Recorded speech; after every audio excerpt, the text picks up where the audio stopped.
토설 기도는요, 지난번에 제가 예수님의 토설 기도에 대해서 잠깐 말씀을 드렸죠. 그 다음에 여호수아에 대해서도 간단히 말씀드렸죠. 한나에 대해서도요. 모세의 토설 기도도 있고요. 야곱의 토설 기도, 히스기야 토설 기도, 엘리야 토설 기도, 그 다음에 예수님의 제자들의 토설 기도, 그 다음에 탕자의 비유에서 큰아들의 그 토설 기도, 네미야의 토설 기도, 욥의 토설 기도 등등 많이 있습니다. 그리고 다윗의 토설 기도도 있어요. 그 중에 대표적인 그 사람이 누구냐면 다윗이에요. 다윗이 하나님 앞에 감정을 통하는 기도를 상당히 많이 합니다. 제가 이전에 예수님을 믿고 성경을 읽기 시작한 순간에 하나의 의문점을 가졌어요. 시편을 읽으면서 과연 시편이 성경인가 하고 의아할 정도로 성경에 아주 무시무시한 어떤 내용들이 많이 기록되어 있어요. 저주 기도라든지 막 욕을 한다는 건지 이런 내용이 많이 있어가지고 제가 성경을 잘 모르니까 성경은 성경이라고 인정할 수밖에 없는데 내 논리상으로는 내 가치관은 이해가 안 되니까 그냥 넘어갔어요. 나중에 이해하자고 넘어갔어요. 그래서 나중에 성경을 5번 읽고 10번 읽어도 잘 이해가 안 돼요. 그래서 그 부분은 그냥 읽고 넘어갔어요. 깊이 묵상하려고 생각지 않았어요. 왜냐하면 세상의 윤리 가치관으로 봐도 아닌 거예요. 이거는 예수님 십자가상에서 용서 기도해 주신다든지 아니면 원수를 사랑하라든지 산상수훈의 어떤 팔보의 가르침 이런 것들은 굉장히 윤리적으로도 도덕적으로도 막 세상 사람들 보기에도 너무너무 좋은 고귀한 가르침인데 이런 시편에 나와 있는 이 내용들은 세상의 윤리관으로 봐도 조금 의아할 정도로 좀 이해가 안 되더라고요. 그렇지만은 성경의 권위를 인정하고 제가 그냥 읽고 넘어갔거든요. 근데 나중에 제가 내 책취를 알게 되고 난 뒤에 이 성경의 의미를 깨닫게 됐어요. 이 시편에 보면 많은 그런 내용들이 나오는데 주로 시편에 다윗의 시편에 보면요 감정을 토해내는 기도를 하는데 상대를 막 저주하고 욕하는 내용들이 상당히 많이 나와 있어요. 하나님 자식들은 고아가 되게 해주시고, 그 아내는 과부가 되게 하시고, 유리구구라고 빌어먹게 하시고, 뿌리를 빼주시고, 와, 이거 완전히 저주도 보통 저주가 아니에요. 무섭더라고요. 그런데 나중에요, 깨달았어요. 뭐냐면, 너무너무 억울한 일을 당하고, 너무너무 원한에 사무친 일을 당했을 때, 그 억눌린 감정을 기도로서 토해내지 않으면, 그 사람의 병이 돼요. 병이 되고 그 억눌림이 지속되고 나중에 참을 수 없는 순간까지 와서 폭발이 되어버리면 그 감정을 그대로 행위로 나타내요. 그래서 사람을 죽여요. 보복을 하고 복수를 하고 그래요. 보복하고 복수하거나 아니면 끝까지 참아서 그냥 울분이 너무 속에 젖어들어가지고 우울증에 걸려 스스로 자살해 죽든지 병에 걸려 죽는 것보다는 하나님 앞에 그 감정을 토해내는 것이 하나님이 필요하다고 생각하셔서 성경에 기록했다는 깨달음이 들었습니다. 그게 뭐냐면 이 감정을 토해내는 기도는 가장 아름다운 기도라고는 제가 얘기를 못한다 했지요. 최상의 기도라고는 얘기를 못해요. 그러나 필요한 기도예요. 필요했기 때문에 하나님께서 허용해 놓으신 거예요. 그런 기도를 다윗의 악에 바쳐서 기도하는 내용들 감정이 폭발해가지고 터져나오는 그 소리들이 왜 성경에 기록됐느냐? 거룩한 성경으로 왜 기록됐느냐? 하나님께서 네 속이 너무 사고원통할 때는 그런 기도를 해도 허용하겠다는 허용의 뜻으로 저는 성경에 기록됐다고 저는 생각합니다. 할렐루야. 이 성경을 정경화 작업을 할 때도 분명히 충분한 검토를 하고 정경화 작업을 했지 않겠어요? 그죠? 근데 정경화 작업에서도 걸러지지 않고 기록된 건 하나님의 섭리 가운데 그 시편의 어떤 감정을 토해내는 기도들이 우리에게 필요하기 때문에 하나님의 섭리로서 정경화 작업을 통해서도 남겨진 우리에게 오늘날 다가오는 생명의 말씀으로 기록되고 남겨졌다고 저는 생각합니다. 대표적인 내용들을 많이 있지만은 시편 109편을 찾아보면요, 여러분 제 말이 무슨 의미인지 알 수 있어요. 처음 초신자들에게 이걸 잘 알려주지 않으면요, 성경에 대해서 깊은 오해를 할 수가 있어요. 특별히 안티 크리스찬 운동을 일으키는 사람들이 보면요, 우리 기독교인들을 기독교로 공격하는 내용으로 쓸 수도 있어요. 이걸 정확하게 깨닫고 알려줘야 돼요. 이 성경을 잘 모르는 사람들이 성경을 문자적으로 보면 오해할 내용들이 조금씩 발견돼요. 그 중에 한 부분이 이 감정을 토해내는 내용들이에요. 그죠? 제가 군대 생활할 때요, 저한테 어떤 분이요, 막 대들면서요, 기독교인들은 후레자식이라고 그러고, 예수님을요, 불효자식이라고 막 욕을 하더라고요. 왜 그러냐 하니까, 하는 얘기가, 자기 어머니 보고 여자요 하는 사람이 어딨냐 이러니까. 십자가에서 여자요 이러잖아요. 가만히 들어보니 일리가 있어. 그잖아요. 우리 한국적 사상으로 보면 어머니 보고 이 여자야 이러면 저 불어 막 심한 놈 이렇게 욕을 먹지 않겠어요, 그죠? 그런데 그게 우리 한국어로 번역되어서 그런 거지 사실은 그게 아니에요. 그게 그때 당시 언어 헬라어로 쓰인 거를 보면요, 그때 언어로서는요, 우리나라 말로 보면 여사요 뭐 이런 여자에게 붙여서는 최고의 존칭이래요. 그걸 우리 번역하는 과정에 그래 된 거거든요. 이런 것도 기독교인들의 비기독교인들이 잘 설명해주고 처음 믿는 사람은 설명해서 오해함이 없도록 만들어줘야 돼요. 마귀는 꼭 그런 걸 통해서 사람들이 마음을 흔들어서 예수님을 못 받아들이도록 방해하기 때문에 그래요. 그러면서 그런 내용도 있지만은 또 어떤 내용이 있느냐, 오늘 이 내용이요, 시편 109편 같은 것도 잘 설명을 해줄 수 있어야 돼요. 여러분 이것만 하나만 제대로 듣고 와도 여러분 굉장히 큰 걸 얻는 거예요. 시편 109편 한번 읽어볼까요? 같이 한번 읽어보죠. 한 절씩 읽을까요? 같이 읽을까요? 한 절씩 읽을까요? 제가 먼저 읽을게요.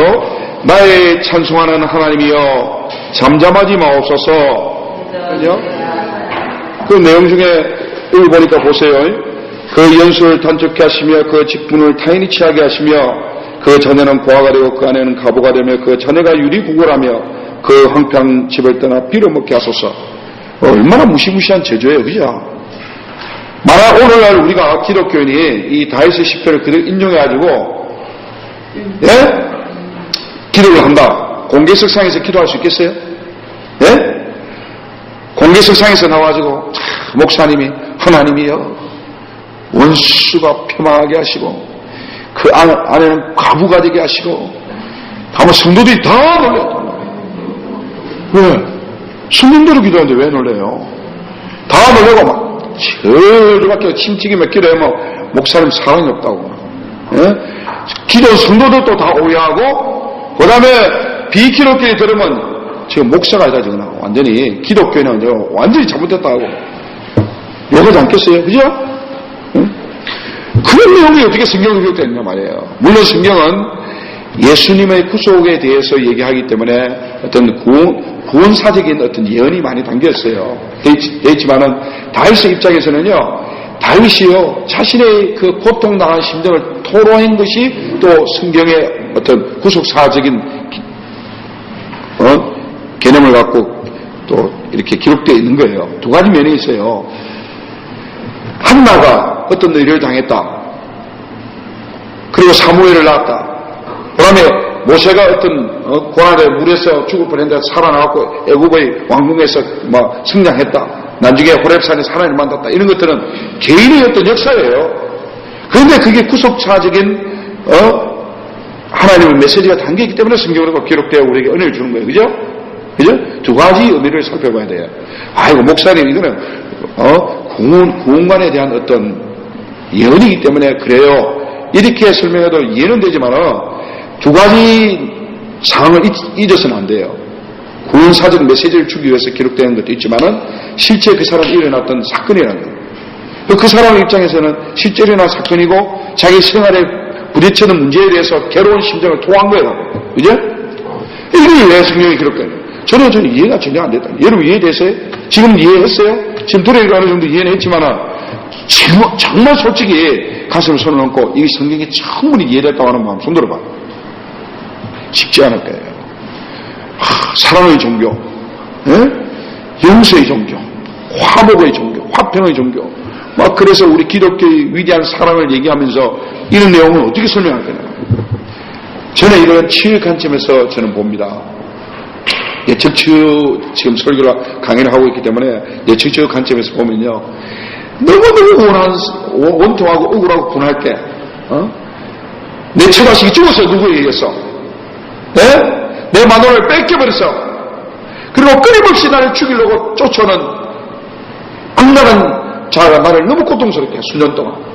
그 복받치는 그 억울함과 분노는 배신감은 걷잡을 수 없을 거예요. 그죠? 인간적으로 하면 죽여버려요, 그냥. 성경이 이런 이대로, 눈은 눈으로, 이런 이로 했기 때문에 복수해도 돼요, 그냥. 근데 그 감정을 그대로 가지고 그대로 악을 행하면 나에게 해를 주어서 나의 마음을 격동시킨 사람도 잘못이지만은 내가 그 감정의 격동함을 받아가지고 행동을 하면 나도 또 죄인되는 거예요. 그죠? 그러면 그 인간은 끊임없는 피해의 보복으로 이어져가지고 인간은 그냥 스스로 자멸하고 말 거예요.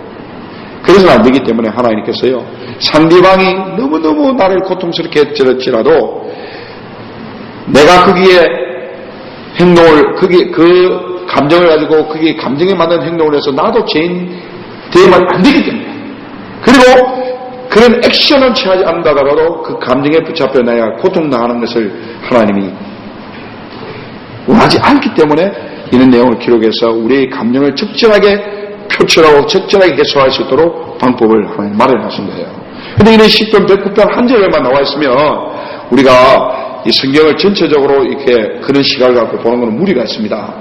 성경 단 한 구절이나 한 장면 가지고 성경을 그런 책으로 논리를 전개시켜 나가면요, 이건 좀 위험하거든요. 위험한데 제가 볼 때는요, 창세기부터 요한계시록 쭉 보면 그런 내용들이 무수히 많이 나왔어요. 수없이 많이 나왔어요.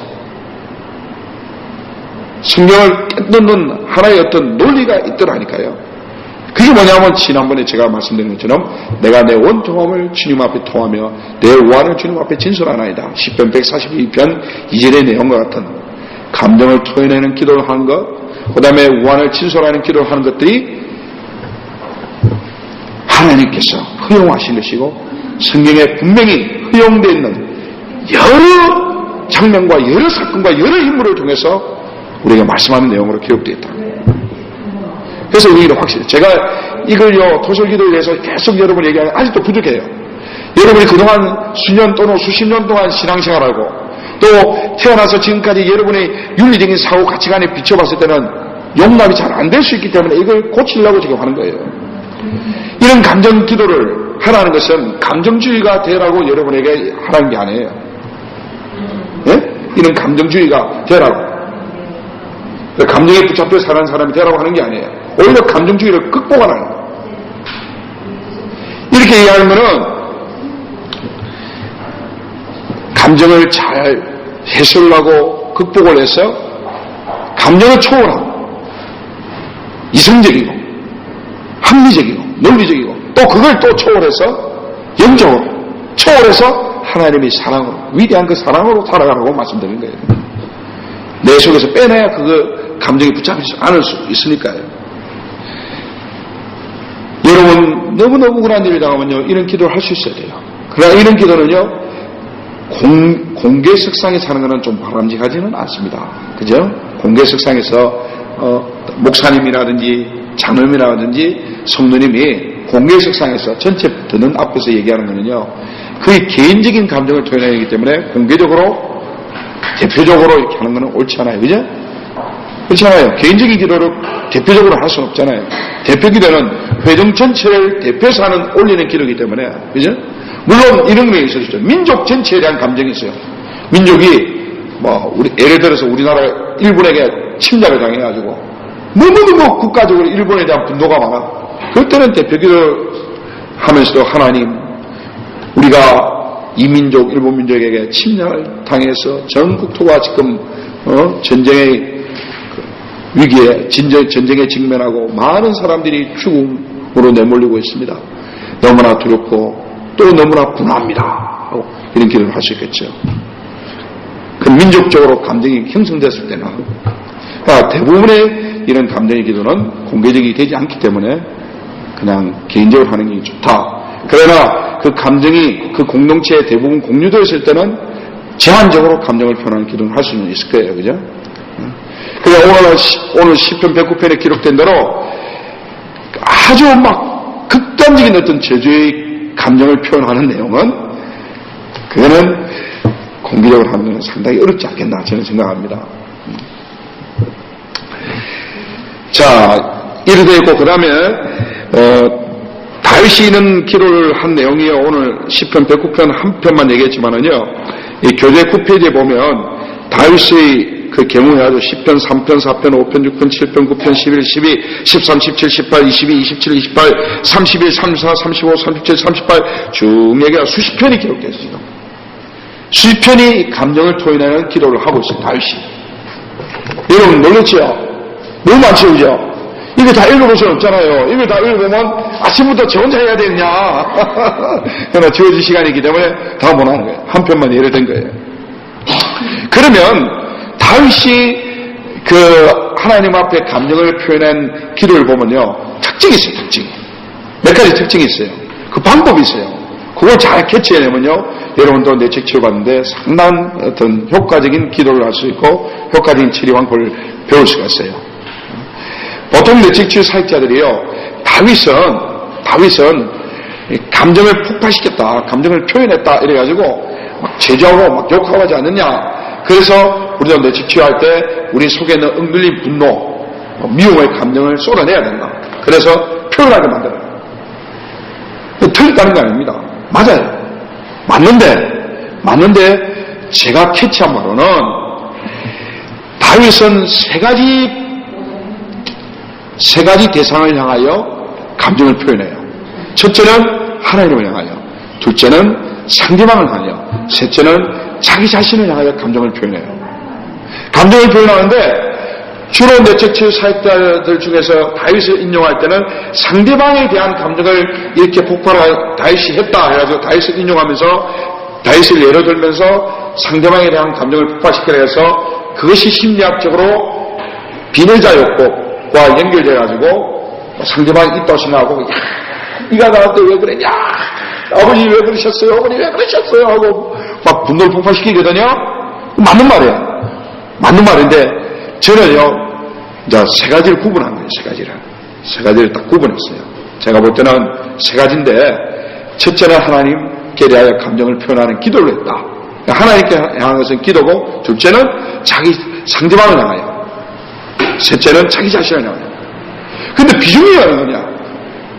일부 내책치유 사역자들은 다윗의 예를 들면서 상대방에 대한 감정을 폭발시키는 것에 거의 비중을 거의 대부분을 둬요.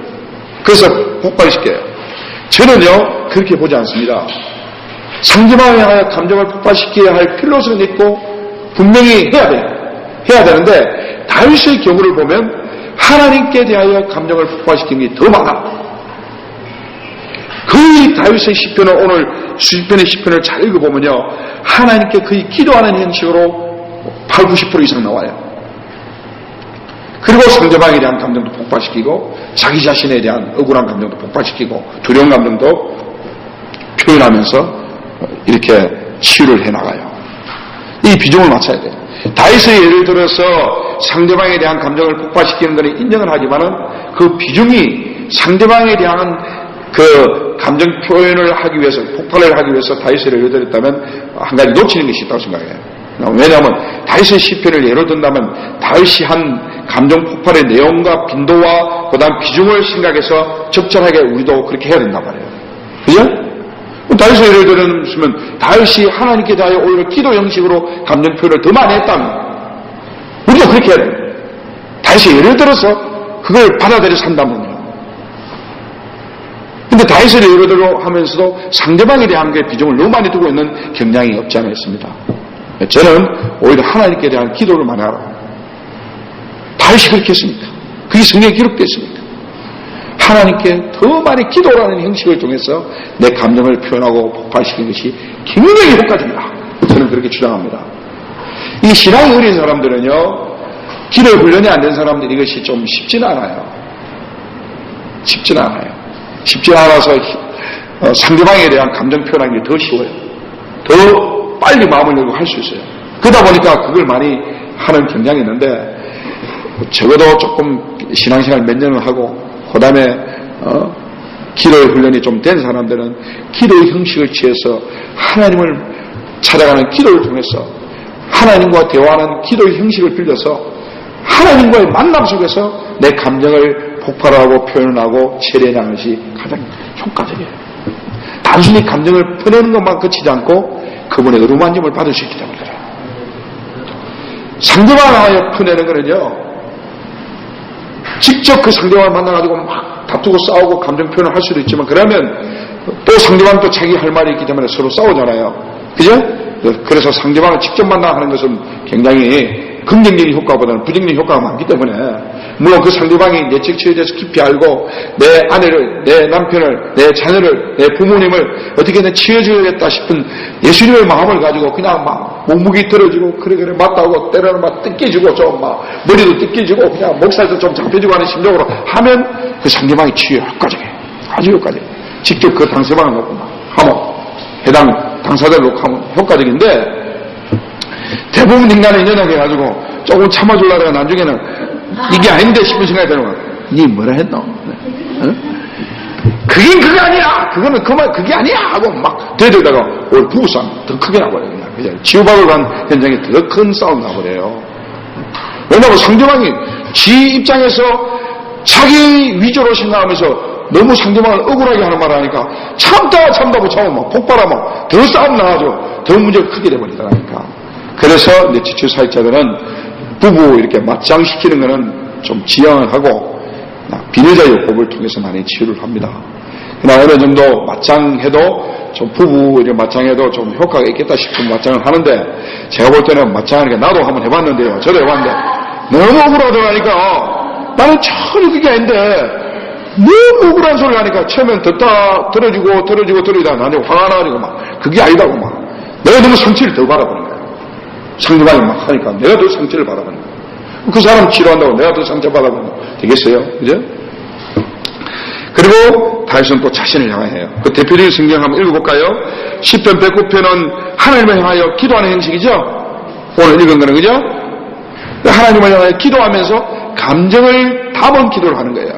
여러분, 절대로 여러분 감정을 표현하는 건 제약시 될 문제가 아닙니다.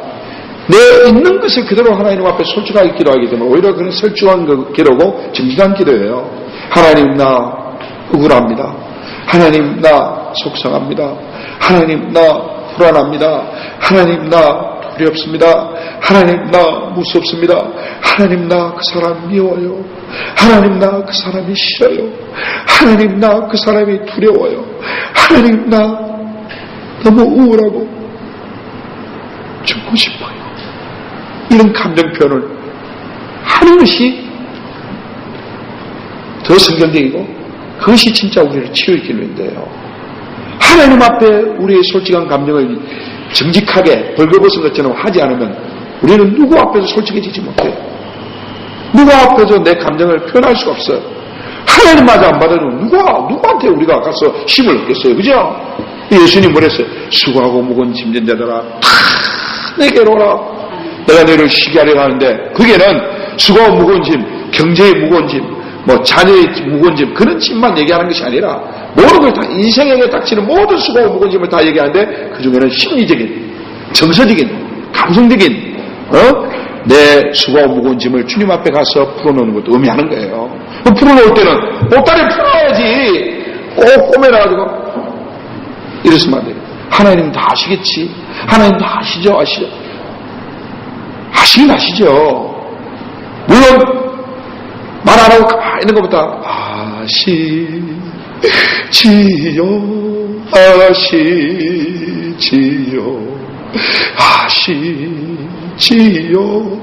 예수님 하면서 눈물을 지금 짜내는 것도 그 감정도 그것도 간접적으로 나오고 표현하는 거예요. 안 하는 것보다는 그게 나아요. 그죠? 기도할 때도 하나님 아시죠. 이것도 사실은 감정을 표현하는 거예요. 그거 좀 소극적인 경향이 있고 더 직접적으로 구체적으로 하면 더 효과적이다 이 말이에요. 자, 두 번째는 시편 52편 1절로 7절을 볼까요? 제가 이게 치유할 때 직접적으로 응용이 다 됩니다. 자, 하나님을 다 하세요 하면 여러분이 알아서 막 하나님 억울하고 그래요. 그 인간이 그럴 수 있습니까? 하나님 억울합니다. 내가 너무 원통합니다. 이렇게 기도하죠. 이게 하나님을 향하여 하는 토설기도고, 두 번째 상대방을 향하여 감정 표현하는 토설은 오늘 저 시편 52편을 보면서 한번 말씀드릴게요. 상대방을 향하여 합시다 이러면 배운대로 해야 돼. 야, 니 그럴 수 있어. 니가 돈 벌어다 주었어. 그래갖고 반장 투쟁이고 박상을 엎어 인간아 이 여자가 죽일로 가 하고 막 감정을 표현할 수 있어요. 왜냐하면 그게 억눌려 있거든. 그게 억눌리면요 박상만 보고 화가 나. 박상 엎은 남편 때문에 화가 팍 나. 남편이 요즘은 남편이 진짜 간이 배밖에 놓은 남자 아니면 박상 어떻게 엎어. 큰일 날 소리 안 해. 큰일 날 소리 안 해. 옛날에 근데 아버지가 엎은 걸 봤을 거야. 아버지가 엎은 거나 주변에 남자들이 엎은 거 보면요 그걸 본 사람들의 심령에 남아있어요. 그에 대한 불안과 두려움과 또는 분노의 마음이 남아있어가지고 밥 규정만 했다고도 밥상 얹을 것 같은 분노를 느껴 그 사람한테. 응? 느낀다고. 자, 시편 52편 1절로 7절 읽어볼까요? 시작. 강포한 자여 내가 어찌하여 악한 계획을 스스로 자랑하는고 하나님의 인자하심은 항상